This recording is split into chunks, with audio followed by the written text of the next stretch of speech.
Hello बच्चों, देखिए अब जो हमारा टॉपिक है, हमारी जो 12th क्लास की फिजिक्स है उसकी हमारी ऑप्टिक्स वाली यूनिट चली हुई है। ठीक है, उसका जो चैप्टर है रे ऑप्टिक्स वाला चैप्टर हम कर रहे हैं, उसके अंदर ये टॉपिक है। ठीक है, ये क्या है आपका रिफ्रैक्शन थ्रू ए प्रिज्म। जो प्रिज्म हमारा, उसमें हमने रिफ्रैक्शन को पढ़ना है। किसको पढ़ना है? रिफ्रैक्शन को। ठीक है, देखो डिस्पर्सन तो आपको पता ही है कि वाइट लाइट आती है और 7 कलर में स्प्लिट हो जाती है जब प्रिज्म में से निकलती है, तो वो तो आपका डिस्पर्सन है। लेकिन यहाँ हमने क्या पढ़ना है? रिफ्रैक्शन पढ़ना है। ठीक है, इसमें के आपके दो टॉपिक रहेंगे प्रिज्म के रिफ्रैक्शन से रिलेटेड। आज हम ये कर रहे हैं इस वीडियो में। क्या है ये topic? Calculation of angle of deviation.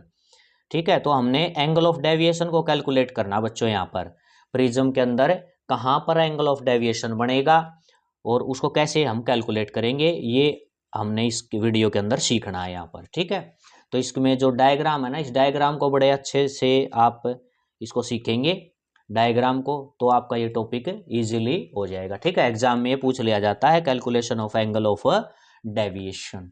ठीक है, अब देखो बच्चों क्या है, सबसे पहले डायग्राम को हम समझते हैं अच्छे से। देखो ये आपका इस प्रकार से ए बी सी ऐसे ले लिया, प्रिज्म बना दिया। ठीक है, जो आपका ये पेपर है इसके ऊपर आपका इस प्रकार से ड्रा किया जाएगा। 2D में, 2 डायमेंशन में आपका ऐसे ही दिखेगा ये प्रिज्म, इस प्रकार से बना दिया।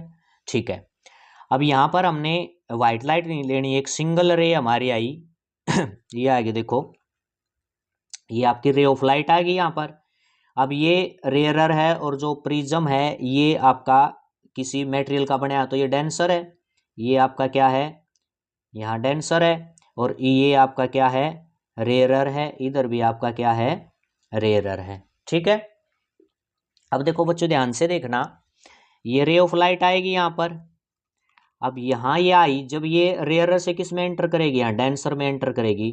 तो ये नॉर्मल ड्रा कर दो, जो प्रिज्म है उसके बिल्कुल सेंटर से यहाँ से ये आपने क्या ड्रा कर दिया? नॉर्मल। क्या ड्रा कर देते हैं बच्चों? नॉर्मल। ये N1 यहाँ पर नॉर्मल। ठीक है, तो ये नॉर्मल है, ये आपकी इंसिडेंट रे आई है। तो बच्चों ये I1 आपका क्या बन गया? इंसिडेंट एंगल बन जाएगा। ठीक है, I1 क्या बन जाएगा? Incident angle. अब इसको देखो, इस रे को जाना तो ऐसे चाहिए था, ये प्रिज्म नहीं होता तो ये ऐसे जाती ना, बिल्कुल ये आ रही थी, ये आपकी बिल्कुल सीधी ऐसे जाती। लेकिन अब ये ऐसे नहीं जा रही, ये रेयरर से डेंसर में जा रही है। ये आपका क्या है? नॉर्मल है। तो ये किसकी तरफ मुड़ जाएगी? नॉर्मल की तरफ। देखो ये नॉर्मल है ना, तो इसको ये जाने के बजाय ऐसे मुड़ जाएगी नॉर्मल की तरफ। ठीक है, तो ये आपकी रे ये मुड़ गया ऐसे नॉर्मल की तरफ, ये होगी ऐसी। अब क्या बच्चों, अब ये डेंसर से फिर वापस किस में निकल रही है? रेयरर में जा रही है। तो ये फिर से ये यहाँ आई, यहाँ आपने उसी से इसके सेंटर से क्या है, फिर से ये नॉर्मल इधर ड्रा कर दिया। ये नॉर्मल हो गया आपका N2। इस नॉर्मल को क्या नाम दिया? N2। ठीक है, अब ये रे डेंसर से रेयरर में जा रही है तो नॉर्मल से दूर हटेगी। देखो इसको जाना, ये कैसे जाती? ऐसे जाती ना बिल्कुल सीधी, लेकिन ये नॉर्मल से दूर हट जाएगी। क्या हो जाएगी? नॉर्मल से दूर। ये नॉर्मल है, इसे दूर हट जाएगी, तो ये देखो ऐसे चली गई। क्लियर हुआ है आपको? ये ऐसे चली गई। ठीक है, ये आपका क्या है? इंसिडेंट एंगल है। अब ये नॉर्मल था, ये रिफ्रैक्टेड थी, तो ये R1 रिफ्रैक्टेड एंगल मान लिया। ठीक है, अब ये जो देखो आपके हिसाब से तो ये इंसिडेंट एंगल है, ये R2, क्योंकि ये अब इसमें से इसमें जा रही है, तो ये आप तो कहोगे कि जी ये इंसिडेंट है और ये रिफ्रैक्टेड है। लेकिन हमने लॉ ऑफ रिवर्सिबिलिटी को ध्यान में रखकर ये बता सकते हैं कि भाई ये रे इस प्रकार से आई, अगर इधर I1 लिया तो ये रे इधर से भी तो आ सकती थी, ऐसे ही आ सकती थी ना। तो हमने इंसिडेंट दोनों बार बना दिए कि ये रे इधर से भी आ सकती है, तो भी हमने फिर क्या लेना पड़ेगा? इधर इंसिडेंट इधर लेना पड़ेगा और रिफ्रैक्टेड ये दिखाना पड़ेगा। अब रे इधर से आ रही है तो इंसिडेंट ये ले लिया और रिफ्रैक्टेड ये दिखा दिया। तो मेरे कहने का मतलब है रिफ्रैक्शन के एंगल तो हमने दोनों अंदर दिखा दिए और इंसिडेंट के एंगल दोनों बाहर दिखा दिए। इस बात को आपने यहाँ समझना है। ठीक है, लेकिन आपके हिसाब से तो क्या होता? ये आपका I2 होता इंसिडेंट और ये फिर रिफ्रैक्टेड होता। लेकिन बच्चों मैंने अभी आपको समझाया है कि आपकी रे इधर से आ रही है, इधर इंसिडेंट माना, तो ये रे अगर इधर से आती तो इधर फिर आप इंसिडेंट इधर भी तो मानते। ठीक है, तो इसलिए ये I2 इधर लिया है और ये रिफ्रैक्टेड वाले अंदर बनाए हैं दोनों एंगल और इंसिडेंट वाले दोनों बाहर हमने बनाए हैं। ठीक है, क्लियर हुआ ये आपका? अब ये एंगल R1 है तो ये आपका R2 हो गया और ये बाहर वाला I2 हो गया, इधर वाला क्या हो गया I1 हो जाता है। ठीक है, ये प्रिज्म का एंगल है, एंगल ऑफ प्रिज्म A है। अब देखो, अब इसमें एंगल ऑफ डेविएशन कहाँ पर बनाया, ये अगर प्रिज्म नहीं होता तो ये रे बच्चों जाती ऐसे बिल्कुल सीधी, लेकिन अब ये जा कैसे रही है, ये देखो ऐसे जा रही है, जाना इसको ऐसे चाहिए था, प्रिज्म नहीं होता तो, लेकिन ये प्रिज्म की वजह से रिफ्रैक्शन हुआ 2 बार इसका, तो ये ऐसे चली गई।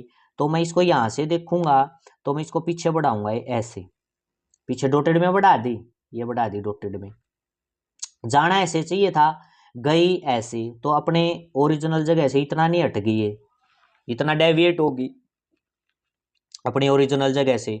तो बच्चों ये डेल्टा एंगल यहाँ बनेगा, एंगल ऑफ डेविएशन ये है, जाना ऐसे चाहिए था लेकिन गई ये ऐसे है, तो ये एंगल आपका इतना एंगल हटी है अपने साइड में, सॉरी इतने एंगल से ये इसने अपना रास्ता चेंज किया है, ये आपका एंगल ऑफ डेविएशन डेल्टा।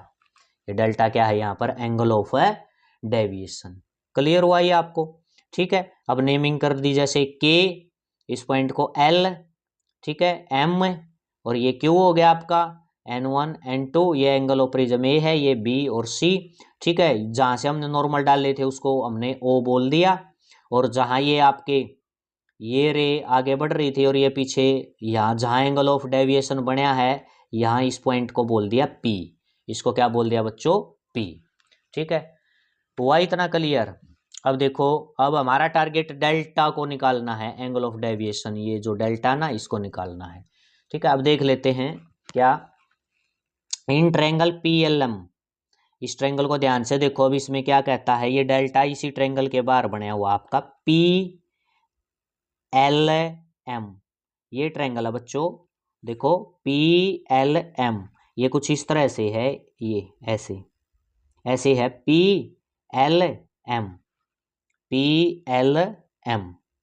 ये है बच्चों ट्रायंगल, ये डेल्टा यहाँ बनाया हुआ है, तो ये जो डेल्टा बार वाला एंगल देखो इस ट्रायंगल के बाहर हो गया, तो ये डेल्टा है, ये अंदर वाले एंगल L और एंगल M का जोड़ होगा, बार एक्सटीरियर एंगल थ्योरम लगती है, पीछे भी ये बहुत बार जिक्र आया है, जो हमने रिफ्रैक्शन वाले टॉपिक किए थे उनमें हमने बताया था कि बार वाला जो एंगल है, ट्रायंगल के बाहर जो एंगल बनता है वो अंदर वाले दो एंगल के उसके सम के बराबर होता है। अब ये डेल्टा जो होगा आपका वो एंगल L और एंगल M के जोड़ के बराबर होगा, L और M के जोड़ के बराबर। तो यहाँ देखो, अब एंगल L कौन सा बच्चों, इसको थोड़ा सा आप ध्यान से देखो, ये वाला ऊपर वाला, ये एंगल कौन सा है, L एंगल है ये ऊपर वाला, और इस ट्रायंगल में ये एंगल कौन सा बच्चों, M, ये ऊपर वाला है, LM की बात कर रहा है। ठीक है, लेकिन ये देखो ये पूरा I1 है, लेकिन ये नीचे वाला ये एंगल क्या है, R1 है, तो ये ऊपर वाला क्या होगा, ये पूरा I1, ये इधर I1 है, तो ये हमने पूरा इस साइड वाला भी क्या है I1 मान लिया। अब मैं I1 में से ये R1 घटा दूंगा तो ये ऊपर वाला एंगल नहीं आ जाएगा जो एंगल L है। ठीक है, इस चीज को ध्यान से आप समझो, ये एंगल I है तो ये पूरा एंगल वर्टिकली अपोजिट एंगल हो जाएगा, ये इसके पूरा, ये ऐसे जा रही है और ये नॉर्मल ऐसे जा रहा है, तो ये वर्टिकली अपोजिट एंगल नहीं हो गया, ये I1 है तो ये पूरा I1 मानना पड़ेगा, लेकिन उसमें से कौन घट गया, इस I1 में से मैं R1 घटा दूंगा तो ये केवल ऊपर वाला बच जाएगा, ये वाला। ठीक है, जो एंगल L है। इसी प्रकार से इधर वाला ये I2 है, तो ये कंप्लीट क्या है बच्चों, ये कंप्लीट I2 है, लेकिन नीचे वाला R2 है, तो इस I2 में से मैं ये R2 घटा दूंगा तो ये ऊपर वाला बचेगा बच्चों, ये वाला एंगल M। ठीक है, तो जो डेल्टा एंगल है वो एंगल L और एंगल M का जोड़ है, और एंगल L आपने क्या बताया है, ये बताया ना I1 minus R1, I1 minus R1, ये ऊपर वाला एंगल L है, तो ऊपर वाला एंगल L ये हो जाएगा I1 माइनस R1। इसी प्रकार एंगल M ऊपर वाला ये जो एंगल है ये हो जाएगा आपका I2 minus R2, I2 minus R2। ठीक है, इस चीज को ध्यान से आप समझो। तो डेल्टा इनके हो गया, जो बाहर वाला एंगल है, अंदर वाले ये पूरा एंगल L है, ये आपका एंगल M है। ठीक है, ये हो जाएगा।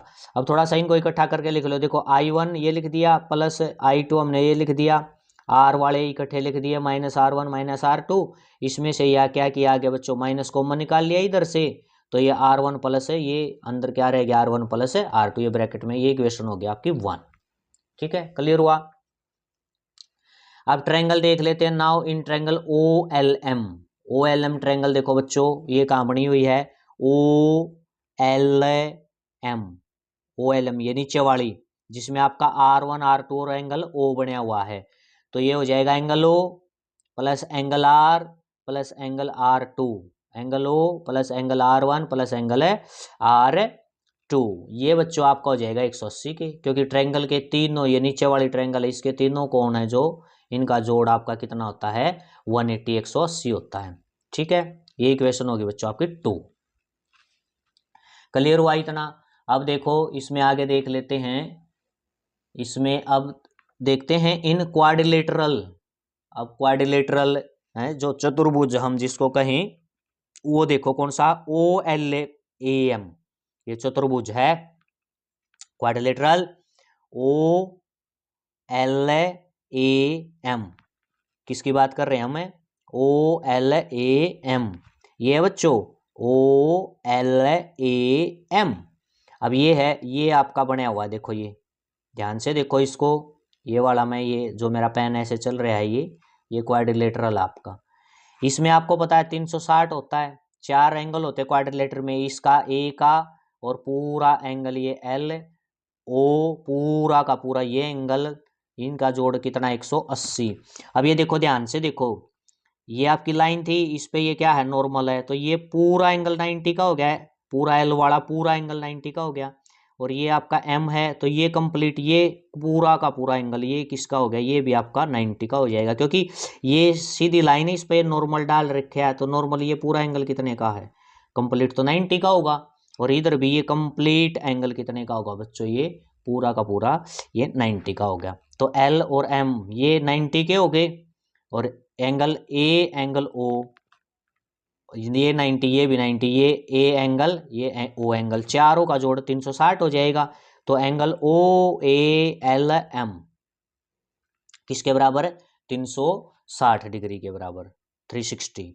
ठीक है, इसमें ये हो जाएगा बच्चों angle O angle A angle L, पूरा एंगल, पूरे की बात कर रहे हैं अब की बार, ये ट्रायंगल वाला नहीं देख रहे, कंप्लीट देख रहे हैं ये वाला एंगल L, और इसी प्रकार से ये कंप्लीट एंगल M देख रहे हैं, तो एंगल LMM ये हो जाएगा आपका 90 90 360, ये 90 90 क्या हो जाएगा 180, ये 180 इधर जाएगा, तो 360 में से ये 180 180 घटाओगे तो 180 आ जाएगा।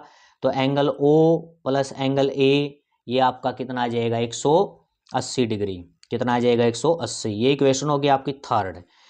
अब जो बच्चों 2i है ना, 2 और थर्ड को देखो, राइट हैंड साइड क्या है बच्चों, यहाँ इक्वल है, क्या है बच्चों, राइट हैंड साइड इक्वल, तो लेफ्ट हैंड साइड इक्वल हो जाएगी, ये वाली इसके इक्वल हो जाएगी। तो देखो ये और ये इसकी इक्वल हो गया, एंगल O से एंगल O कट जाएगा, तो angle AR1 angle R1 plus angle R2 के इक्वल बच जाएगा।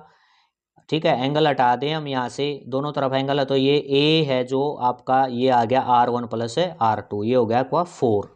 क्लियर हुआ। ठीक है, ये हो गया आपका, इसको क्या कहेंगे हम 4, एंगल AR1 प्लस R2 ये हो जाएगा 4। अब पुट इक्वेशन 4 in 1, जो आपकी 4 इक्वेशन है ना, R1 प्लस R2 की वैल्यू आपने A निकाल दी, ये आप किस में पुट कर दो, यहाँ 1 में पुट कर देंगे। देखो इसमें R1 प्लस R2 की जगह A पुट कर दूंगा मैं, तो आपका डेल्टा क्या आ जाएगा, डेल्टा ये आ जाएगा I1 प्लस I2 माइनस में A, इसकी जगह इक्वेशन 1 में ये डेल्टा था ना, I1 प्लस I2, और ये आपका क्या हो जाएगा इसकी जगह A, R1 प्लस R2 का जोड़ आपने A के बराबर प्रूव कर दिया, तो ये A पुट हो जाएगा।